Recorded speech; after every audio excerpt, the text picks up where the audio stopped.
야담 누룽지 채널을 찾아주셔서 감사드립니다. 댁내 건강과 행복이 가득하시길 바라며 오늘도 재미있는 야담으로 시작하겠습니다.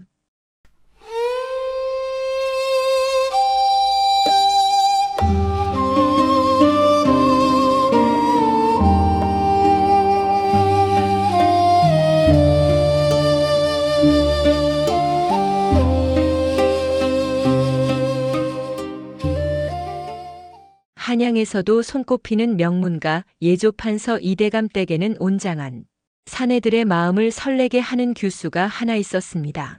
금이야 오기야 귀하게 자란 외동딸 이화 아씨가 바로 그 주인공이었지요. 복사꽃처럼 발그레한 뺨에 칠흑 같은 머리카락, 초승달 같은 눈썹 아래 사슴처럼 그윽한 눈망울을 지녔으니 그 미모가 실로 으뜸이었습니다. 시서화에도 능통하여 그 재주를 칭송하는 소리가 자자했습니다. 하지만 담장 높은 기와집 안에서 이화 아씨의 마음은 늘 갑갑하기만 했습니다. 정해진 규율과 법도 속에서 숨막히는 하루하루를 보내던 그녀에게 유일한 낙이 있었으니 바로 댁의 머슴인 돌쇠를 남몰래 지켜보는 것이었습니다. 돌쇠는 그저 묵묵히 제 할 일을 하는 평범한 사내였으나 다부진 어깨와 성실한 눈빛, 그리고 가끔씩 이화 아씨와 눈이 마주칠 때면 어쩔 줄 몰라 하며 붉어지는 투박한 얼굴이 아씨의 마음을 송두리째 흔들어 놓았습니다. 그들의 인연은 몇 해 전으로 거슬러 올라갑니다. 아씨가 후원에서 책을 읽다 잠시 조는 사이 거센 바람에 책장이 흩날려 연못에 빠질 뻔한 적이 있었습니다. 그때 쏜살같이 달려와 몸을 날려 책을 건져낸 이가 바로 돌쇠였습니다. 흙탕물이 묻은 손으로 소중히 책을 건네며 감히 고개도 들지 못하던 그의 모습에서 이화는 난생 처음 느껴보는 낯선 떨림을 경험했습니다. 그날 이후 이화의 눈은 자신도 모르게 돌쇠를 쫓기 시작했습니다. 돌쇠 또한 마찬가지였습니다. 하늘 같은 아씨를 감히 마음에 품는다는 것은 상상조차 할 수 없는 일이었으나 창문 너머로 들려오는 아씨의 청아한 검은고 소리를 들을 때면 고된 하루의 시름이 눈 녹듯 사라지는 것을 느꼈습니다. 행여나 아씨의 고운 비단신에 흙이라도 묻을세라 마당을 쓸고 또 쓸었으며 아씨가 거니는 후원의 꽃나무에 정성을 다해 물을 주었습니다. 그저 멀리서나마 아씨의 그림자라도 볼 수 있다면 더 바랄 것이 없다고 생각했습니다. 그러던 어느 봄날 이대감 댁에 청천벽력 같은 소식이 전해졌습니다. 바로 나라에서 내린 후궁 간택령에 이화 아씨의 이름이 오른 것입니다. 가문의 영광이라며 덩실덩실 춤이라도 출 듯 기뻐하는 이판서와 달리 이화의 세상은 무너져 내리는 듯 했습니다. 용한 한 번 뵌 적 없는 임금의 여자가 되어 깊은 궁궐에 갇혀 평생을 살아야 한다는 사실이 절망적이었습니다. 아씨, 정신 차리셔요. 이게 얼마나 큰 경사인데 왜 이리 혼이 나간 사람처럼 구셔요? 이제 곧 궁에 들어가시면 온갖 비단옷에 값비싼 폐물을 마음껏 하실 텐데. 눈치 없는 몸종 향단이가 옆에서 호들갑을 떨었지만 이화의 귀에는 아무것도 들리지 않았습니다. 그녀의 머릿속은 온통 돌쇠에 대한 생각으로 가득했습니다. 이대로 궁에 들어가면 다시는 그의 얼굴을 볼 수 없으리란 생각에 심장이 찢어지는 듯 했습니다. 더 이상 이렇게 마음만 졸이며 끝낼 수는 없었습니다. 그날 밤 이화는 큰 결심을 했습니다. 떨리는 손으로 서찰 대신 작은 백꽃 한 잎을 따 그 위에 오늘 밤 자시 후원, 배나무 아래서라는 글자를 작게 적었습니다. 그리고는 향단이의 눈을 피해 몰래 부엌을 지나는 돌쇠의 지게에 그 꽃잎을 떨어뜨렸습니다. 잠깐 멈칫하던 돌쇠가 주위를 살피며 조심스럽게 꽃잎을 집어 품에 넣는 것을 확인한 이화는 가슴이 터질 듯이 뛰었습니다. 시간이 흘러 인적이 끊기고 모두가 잠든 깊은 밤, 이화는 소복 차림으로 방을 나섰습니다. 발소리를 죽여가며 살금살금 후원으로 향하는 그녀의 발걸음은 천근만근 무거우면서도 한편으로는 설렘으로 가득 차 있었습니다. 달빛이 교교히 비치는 후원, 하얀 꽃송이를 흐드러지게 피운 늙은 배나무가 밤이슬에 젖어 신비로운 빛을 뿜어내고 있었습니다. 고요한 어둠 속 담장 아래 배나무 그림자가 짙게 깔려 있었습니다. 그리고 그 그림자 속에서 기다리고 있던 인형이 조용히 모습을 드러냈습니다. 바로 돌쇠였습니다. 아씨, 어찌 이런 위험한 일을. 행여나 대감마님께서 아시기라도 하면 소인은. 돌쇠는 감히 고개도 들지 못한 채 땅바닥만 내려다보며 말끝을 흐렸습니다. 그의 목소리에는 걱정과 두려움, 그리고 차마 드러내지 못하는 애틋함이 뒤섞여 있었습니다. 이화는 그런 돌쇠의 모습에 가슴이 미어졌습니다. 한 걸음 다가가 그의 팔을 잡으려다 이내 멈칫하고는 떨리는 목소리로 말문을 열었습니다. 돌쇠야, 나 이제 어찌하면 좋으냐? 내일 모레면 나는 꼼짝없이 궁으로 들어가야 한단다. 어느새 이화의 눈가에는 맑은 이슬이 방울방울 맺혀 달빛을 받아 영롱하게 빛났습니다. 그 눈물을 본 순간 돌쇠의 심장은 쿵 하고 내려앉는 듯 했습니다. 아씨, 그것은 가문의 영광이 아니옵니까? 소인 같은 천한 것이 어찌 아씨의 앞길을. 영광이라니. 나는 싫다. 얼굴도 모르는 분의 여인이 되어 저 넓고 차가운 궁궐에 갇혀 평생을 살고 싶지 않단 말이다. 나는. 이화는 차마 뒷말을 잇지 못하고 입술만 파르르 떨었습니다. 나는 내가 좋다라는 말이 목구멍까지 차올랐지만 신분의 벽이 그녀의 목소리를 옭아매는 듯 했습니다. 그 마음을 모를 리 없는 돌쇠는 결국 참았던 감정을 터뜨리고 말았습니다. 그는 털썩 그 자리에 무릎을 꿇었습니다. 아씨, 죽을 죄를 지었습니다. 소인 역시 처음 아씨를 뵌 날부터 아씨를 마음에 품어왔습니다. 허나 어찌 감히 하늘 같은 아씨를 연모하겠습니까? 이 천한 목숨, 아씨의 행복을 멀리서나마 빌어드리는 것만으로도 분에 넘치는 행복이라 여겼습니다. 돌쇠의 어깨가 굵게 떨리고 있었습니다. 그의 투박한 손등 위로 뜨거운 눈물이 뚝뚝 떨어졌습니다. 그 모습을 본 이화는 더 이상 망설이지 않았습니다. 그녀는 무릎을 굽혀 돌쇠를 일으켜 세웠습니다. 일어나거라, 돌쇠야. 지금 나에게는 너뿐이다. 내일이면 다시는 볼 수 없을지도 모르는데 이리 격식만 차리고 있을 수는 없어. 오늘 밤만이라도 그저 내 곁에 있어주렴. 내 마지막 추억이 되어다오. 달빛 아래 흐드러진 백꽃잎들이 눈처럼 흩날렸습니다.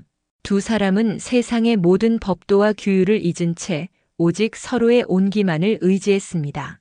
덧없는 하룻밤의 꿈이라는 것을 알면서도 그 순간만큼은 세상의 주인이 된 듯 했습니다. 돌쇠의 거칠지만 따뜻한 손이 이화의 비단결 같은 뺨을 감쌌고 이화는 조용히 그의 품에 안겼습니다. 그날 밤 배나무 아래 작은 초가집 모형 옆에서 두 사람은 처음이자 마지막이 될지도 모르는 사랑을 나누었습니다. 어느덧 먼동이 트기 시작하고 야속한 닭 울음소리가 고요한 새벽을 갈랐습니다. 꿈에서 깨어난 듯 화들짝 놀란 이화는 돌쇠의 품에서 급히 몸을 일으켰습니다. 벌써 날이 밝는구나. 아씨, 어서 돌아가셔야 합니다. 향단이가 깨기 전에요. 돌쇠의 얼굴에는 짧은 행복의 끝에서 오는 깊은 슬픔이 어려 있었습니다. 그는 품속에서 무언가를 조심스럽게 꺼내 이화의 손에 쥐어주었습니다.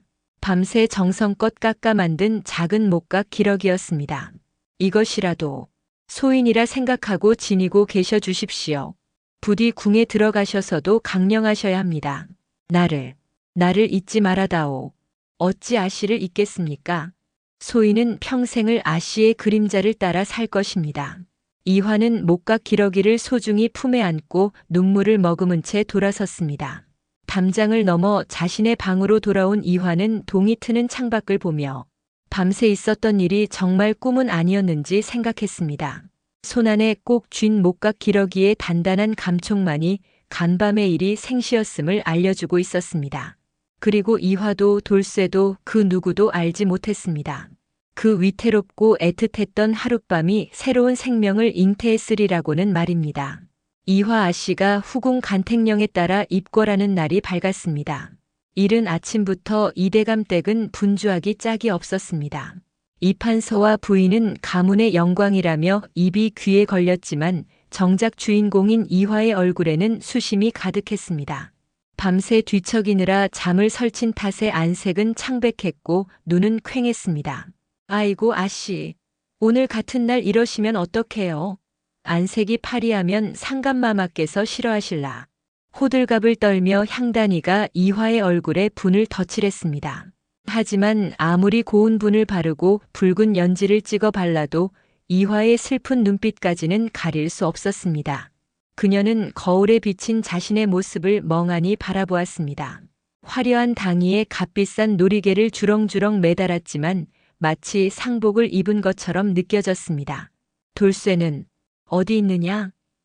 이화가 힘겹게 입을 열었습니다. 마지막으로 얼굴이라도 한 번 더 보고 싶었기 때문입니다. 향단은 고개를 갸웃거리며 대답했습니다. 돌쇠 말입니까? 글쎄요, 아침부터 보이질 않던데요. 어제 대감마님께 크게 야단을 맞더니 어디로 갔는지. 쯧쯧, 머슴 주제에 며칠 전부터 넋이 나간 사람처럼 굴더니만. 그 말을 듣는 순간 이화의 심장이 철렁 내려앉았습니다. 행여나 간밤에 일이 탄로난 것은 아닐까, 돌쇠에게 무슨 일이라도 생긴 것은 아닐까 하는 불안감에 휩싸였습니다. 하지만 이미 때는 늦었습니다. 대문 밖에서는 궁에서 보낸 화려한 가마가 그녀를 기다리고 있었습니다. 이화는 떨리는 발걸음을 옮겨 가마에 올랐습니다. 가마의 작은 창 너머로 정든 집과 마당의 모습이 점점 멀어졌습니다.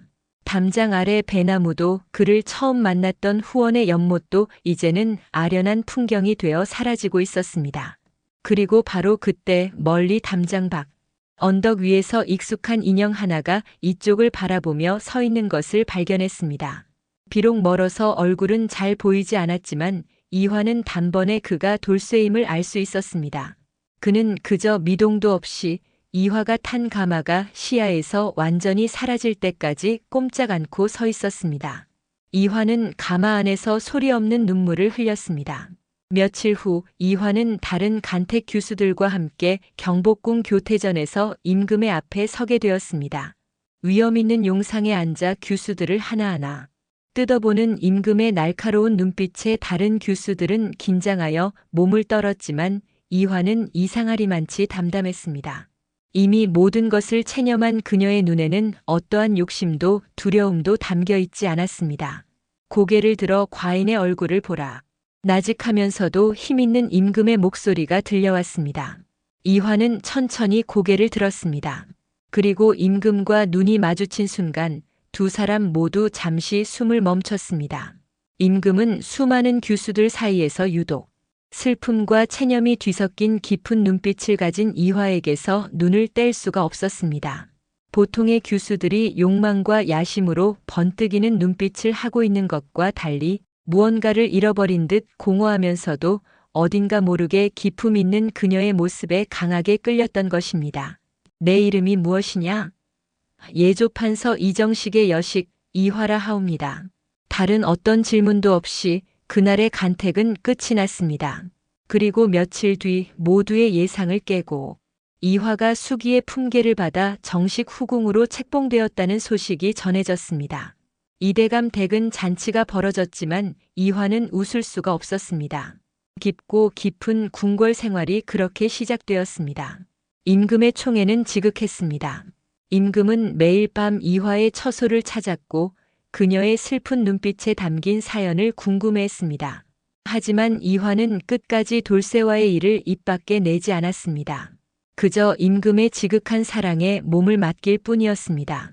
그러던 어느 날부터인가 이화는 몸에 이상이 생기는 것을 느꼈습니다. 속이 메스꺼리고 자꾸 신 것이 당겼으며 무엇보다 있어야 할 달거리가 2달이 넘도록 소식이 없었습니다. 설마 하는 생각에 가슴이 철렁 내려앉았습니다. 불안한 마음에 어이를 불렀고 조심스러운 진맥 끝에 어이가 고한 말은 이화에게 또 한 번의 날벼락과도 같았습니다. 회임이시옵니다, 마마. 경아들이옵니다. 순간 이화의 눈앞이 캄캄해졌습니다. 아이라니. 그것도 임금의 아이가 아닌 돌쇠의 아이를. 운명의 장난은 너무나도 가혹했습니다. 회임이라니. 회임이라니. 어이가 물러간 뒤 이화는 텅 빈 처소에서 홀로 되뇌며 창백하게 질려갔습니다. 기쁨과 축복이 되어야 할 소식이 그녀에게는 사형 선고나 다름없었습니다. 뱃속의 아이는 임금의 승은을 입기 전에 생긴 돌쇠의 아이였습니다. 이 사실이 밝혀지는 날엔 자신은 물론이고 친정 가문 전체가 멸문지화를 당할 것이 분명했습니다. 돌쇠의 목숨 또한 부지하기 어려울 터였습니다. 마마, 왜 그러셔요? 회임은 큰 경사인데 안색이 흑빛이셔요. 눈치 없는 향단이가 걱정스러운 얼굴로 다가왔지만 이화는 차마 진실을 말할 수 없었습니다.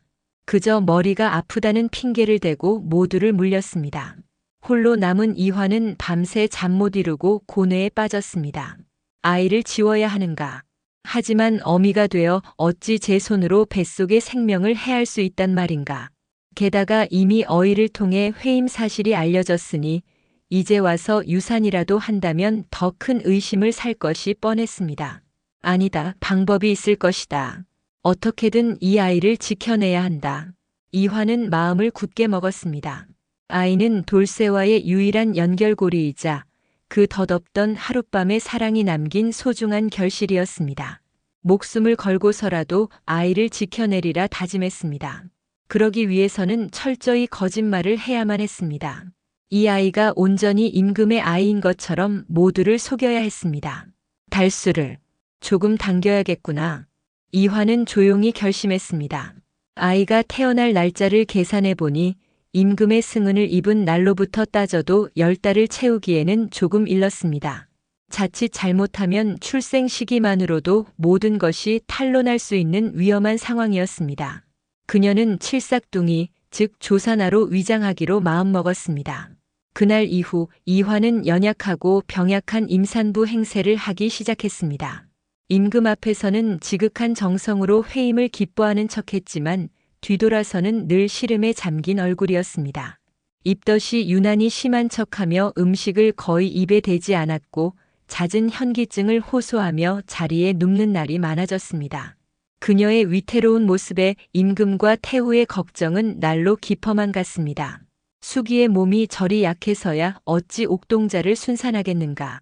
내의원에서는 총력을 다해 수기의 건강을 보살피도록 하라. 임금의 어명에 내의원 어이들이 줄지어 이화의 처소를 드나들었습니다. 온갖 귀한 약재가 쏟아져 들어왔지만 이화는 그 약들을 몰래 버리기 일쑤였습니다. 오히려 몸을 더 쇠약하게 만들어야 했기 때문입니다. 이 와중에 웃지 못할 일도 벌어졌습니다. 이화가 신과일을 유독 찾자 아직 채 익지도 않은 풋살구를 구하기 위해 상선 내시가 지방 과수원까지 사람을 보내는 소동이 벌어지기도 했습니다. 그걸 본 다른 후궁들은 시기심에 눈을 흘겼습니다. 유난도 가지가지네. 회임한 게 무슨 큰 벼슬이라고 저리 호들갑이야? 그러게 말일세. 저러다 용종이 아니라 웬 말라 비틀어진 애가 나오는 건 아닐는지. 후궁들의 비아냥거림이 들려왔지만 이화는 애써 모른 척했습니다. 그녀의 머릿속은 오직 뱃속 아이를 무사히 낳아 지켜낼 생각뿐이었습니다. 한편 궁궐 밖에서는 또 다른 이야기가 펼쳐지고 있었습니다. 이화가 떠난 후 돌쇠는 며칠을 식음을 전폐하고 폐인처럼 지냈습니다. 그러다 문득 이대로 무너져서는 안 된다는 생각이 들었습니다. 아씨가 무사히 궁 생활에 적응하고 행복하게 살기만을 바랄 뿐이었습니다. 하지만 아씨가 후궁으로 간택되었다는 소식을 듣고 그는 큰 결심을 하게 됩니다. 아씨를 멀리서라도 지켜보고 싶다는 일념 하나로 그는 무작정 한양으로 올라왔습니다. 천한 머슴 출신이 궁궐 근처에 머무를 방법은 없었습니다. 그러던 중 우연히 궐에 채소를 납품하는 채소전 영감의 눈에 띄게 되었습니다. 우직하고 힘 좋은 돌쇠를 눈여겨본 영감은 그를 일꾼으로 거두었습니다. 덕분에 돌쇠는 매일같이 채소를 실은 수레를 끌고 궁궐을 드나들 수 있게 되었습니다. 비록 아씨가 있는 깊은 내전까지는 들어갈 수 없었지만 같은 하늘 아래, 같은 담장 안에 있다는 것만으로도 그는 견딜 수 있었습니다. 그러던 어느 날 수라간 나인들의 수다를 엿듣게 된 돌쇠는 귀를 의심했습니다. 들었는가? 숙의 마마께서 회임을 하셨다네. 어머, 정말인가? 그래서 요새 입덧이 그리 심하셨구나. 그 순간 돌쇠의 세상이 멈추는 듯 했습니다. 숙의 마마, 이화 아씨, 그리고 회임. 그는 손에 들고 있던 물을 떨어뜨리는 줄도 몰랐습니다. 심장이 미친 듯이 뛰기 시작했습니다. 그 아이가 혹시 자신의 아이일지도 모른다는 생각이 뇌리를 스쳤기 때문입니다. 이화의 배는 하루가 다르게 불러왔지만 그녀의 몸은 계획대로 점점 더 쇠약해져 갔습니다. 7달째에 접어들던 어느 늦은 오후, 이화는 후원을 거닐다 갑자기 배를 움켜쥐고 그 자리에 주저앉았습니다. 아, 배가. 그 곁을 지키던 향단과 나인들이 혼비백산하여 달려왔습니다. 마마, 정신 차리셔요, 마마. 어서 어이를 불러라. 빨리. 궁궐은 발칵 뒤집혔습니다. 소식을 전해 들은 임금이 정무도 내팽개치고 한달음에 달려왔습니다. 태우까지 이화의 처소로 납시어 문 밖에서 발을 동동 굴렀습니다. 수기는 괜찮은가? 어찌 이리 갑자기? 아이는 무사한 것이야? 임금의 얼굴에는 근심이 가득했습니다. 처소 안은 순식간에 산실로 변했고 어이와 산파들로 북적였습니다. 이화는 식은땀을 비오듯 쏟아내며 고통에 찬 신음을 흘렸습니다. 연기라고 하기에는 너무나도 생생한 고통이었습니다. 뱃속 아이를 지켜야 한다는 절박함과 진실이 탈로 날지 모른다는 공포가 뒤섞여 그녀를 극한으로 몰고 갔습니다. 그 시각 채소를 실은 수레를 끌고 막 궁궐을 나서려던 돌쇠는 다급하게 오가는 내관들의 대화에 걸음을 멈췄습니다. 숙의 마마께서 해산을 하신다네. 아니, 아직 달이 차려면 멀지 않았는가? 그러게 말일세. 칠삭둥이가 나올 모양이야. 지금 다들 초비상일세. 돌쇠의 심장이 멎는 듯 했습니다. 아씨가 아이를 낳는다고? 그의 아이를? 그는 자기도 모르게 수레를 내팽개치고 궁궐 담벼락 밑으로 달려갔습니다. 할 수 있는 것이라고는 아무것도 없었습니다. 그저 담벼락에 기댄 채 하늘에 대고 빌고 또 빌 뿐이었습니다. 제발 아씨도 아이도 무사하기를. 밤이 깊어지고 이화의 진통은 끝을 모르고 이어졌습니다. 의식이 가물가물해지는 와중에도 그녀는 정신을 놓지 않으려 안간 힘을 썼습니다. 힘을 주라는 산파의 외침 속에서 그녀는 언젠가 자신을 보며 수줍게 웃던 돌쇠의 얼굴을 떠올렸습니다. 그리고 그에게 미처 다 전하지 못했던 사랑을 떠올렸습니다. 마마, 조금만 더요. 거의 다 됐습니다. 마침내 어둠을 찢는 듯한 이화의 비명과 함께 작은 생명의 울음소리가 처소 안에 울려 퍼졌습니다. 응애. 길고 길었던 사투가 끝나는 순간이었습니다. 지쳐 쓰러진 이화의 귓가에 산파의 기쁨에 찬 목소리가 들려왔습니다. 마마. 경아들이 옵니다. 왕자시옵니다. 아주 건강한 왕자셔요. 문 밖에서 초조하게 기다리던 임금은 왕자라는 말에 기쁨을 감추지 못하고 소리쳤습니다. 왕자라, 과인의 아들이 태어났다. 어서 들여다보자. 임금은 곧장 안으로 들어가 강보에 쌓인 작은 아이를 받아 안았습니다. 달을 다 채우지 못하고 태어난 아이는 다른 신생아들보다 훨씬 작고 연약해 보였습니다. 하지만 그 작은 주먹을 꼭 쥔 채 우는 모습이 어찌나 사랑스러운지 임금의 얼굴에는 웃음꽃이 활짝 피었습니다. 과인을 쏙 빼닮았구나. 하하. 작고 약하지만 그 기계만큼은 과인을 닮았어. 숙에 정말 고생 많았소. 과인에게 이리 귀한 아들을 안겨주다니. 임금은 쇠약해진 이화의 손을 꼭 잡으며 고마움을 표했습니다. 이화는 희미한 미소를 지으며 갓 태어난 제 아들을 바라보았습니다. 작은 얼굴, 오밀조밀한 이목구비. 그런데 어찌 된 일인지 그 작은 얼굴에서 투박하지만 성실했던 돌쇠의 모습이 겹쳐 보였습니다. 이화의 눈에서 뜨거운 눈물이 흘러내렸습니다. 기쁨의 눈물인지 슬픔의 눈물인지 모를 눈물이었습니다. 왕자의 탄생 소식은 곧 온 나라에 퍼졌습니다. 그것도 달을 채우지 못하고 태어난 칠삭둥이 왕자라는 사실에 모두가 놀라워하며 수기의 지극한 모성과 임금의 지극한 사랑을 칭송했습니다. 그 누구도 이 연약한 왕자의 출생에 얽힌 무서운 비밀을 의심하지 않았습니다. 궁궐 담벼락 아래 돌쇠는 뜬 눈으로 밤을 새웠습니다. 그리고 멀리서 들려오는 축하의 함성과 풍악 소리에 모든 것이 끝났음을 직감했습니다. 왕자가 태어났구나. 나의 아들이 임금의 아들로 태어났구나. 그는 그 자리에 주저앉아 소리 없는 오열을 터뜨렸습니다. 아비가 아비라 부르지 못하고 자식이 제 아비의 얼굴조차 모르게 된 기막힌 운명 앞에서 그는 하염없이 눈물만 흘렸습니다. 왕자는 원이라는 이름을 받았습니다. 이화는 아들에게 으뜸이라는 뜻의 이름을 지어주며 비록 아비의 성을 따르지는 못했으나 이 세상의 으뜸으로 살아가기를 바라는 마음을 담았습니다. 임금은 칠삭둥이로 태어나 몸이 약한 원자를 애지중지하며 온갖 정성을 쏟았습니다. 이화, 즉 숙의 이씨의 위상 또한 날로 높아져 갔습니다. 세월은 흘러 원자는 무럭무럭 자라났습니다. 다행히 어릴 적 약했던 몸은 점차 건강해졌고 나이가 들수록 총명함이 빛을 발했습니다. 글 공부를 시작하자마자 천자문을 단숨에 떼는 것은 물론 경서와 역사에도 남다른 재능을 보였습니다. 임금은 그런 원자를 보며 기쁨을 감추지 못했고 장차 이 나라를 이끌 훌륭한 군주가 될 것이라며 칭찬을 아끼지 않았습니다. 원자는 과인을 닮아 학문을 좋아하는구나. 내 아들이지만 참으로 대견해. 임금이 원자의 머리를 쓰다듬으며 흐뭇하게 웃을 때마다 이화의 마음 한구석은 시큰하게 아려왔습니다. 원자는 자랄수록 임금의 모습보다는 흙먼지 속에서도 성실했던 돌쇠의 눈빛과 우직한 모습을 조금씩 닮아가고 있었기 때문입니다. 특히 무언가에 집중할 때 굳게 다무는 입술이나 곤경에 처한 사람을 보면 그냥 지나치지 못하는 선한 마음씨는 영락없는 돌쇠의 모습이었습니다. 어느 날 원자가 장난을 치다 나무에서 떨어져 팔이 부러지는 일이 있었습니다. 웬만한 아이 같으면 울고불고 난리를 칠 법도 한데 원자는 입술을 꾹 깨물고 울음을 참아내어 주변을 놀라게 했습니다. 그 모습을 본 이화는 순간 숨을 멈췄습니다.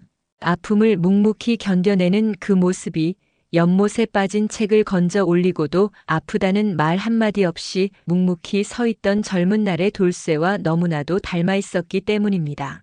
한편 돌쇠는 여전히 궁궐의 채소를 납품하는 일꾼으로 살아가고 있었습니다.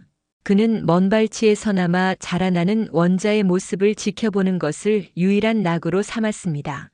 궁궐들에서 나인들과 숨바꼭질을 하는 어린 원자의 모습을 보며 남몰래 웃음 짓기도 하고 글 공부에 지쳐 조는 모습을 보며 안타까워하기도 했습니다.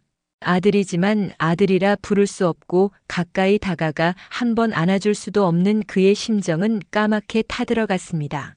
저기 봐, 저분이 원자시래. 참 잘생기셨지? 그러게.